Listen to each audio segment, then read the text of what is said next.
வேதாகமம் என்பது நம்முடைய தாய்மொழியில் இருக்கிறதே ஒழிய இது நம்முடைய தாய்மொழி வேதம் அல்ல. இது இஸ்ரேலருக்காக கொடுக்கப்பட்ட ஒரு வார்த்தை.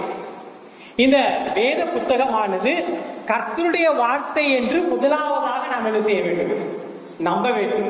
அப்படி நம்பிக்கை இல்லாமல் நாம் கிறிஸ்தவர்களாக இருப்பது வீணான காரியம். இது முழுவதுமாக கர்த்தருடைய வார்த்தை. எத்தனை ஆண்டுகளுக்கு முன்பதாக எழுதப்பட்டது? கிட்டத்தட்ட 2000 ஆண்டுகளுக்கு முன்பதாக இது எழுதி முடிக்கப்பட்டது. எழுத ஆரம்பிக்கப்பட்டது எத்தனை ஆண்டுகள்? அதற்கும் முன்பதாக. ஆக நாம் மொத்தமாக இதை பார்ப்போம் என்று சொன்னால் இதனுடைய இந்த வேதாகமத்தினுடைய காலகட்டமே 2000 வருஷத்துக்கு மேல வரும். ஆதியாகமத்திலிருந்து வெளிப்படுத்தின விசேஷம் வரைக்கும் உள்ள காலகட்டம். அதில் எழுதப்பட்ட காலத்தை சொல்லுகிறேன். அதில் விவரிக்கப்பட்ட காலம் என்று சொன்னால் இன்னும் அதிகம். எழுதப்பட்ட காலம் மட்டுமே 2000 வருஷத்தை நெருக்கி வந்துடும். அப்படி எழுதப்பட்ட வார்த்தை கர்த்தருடைய வார்த்தை என்று முதலாவதாக நாம் என்ன செய்ய வேண்டும்? நம்ப வேண்டும்.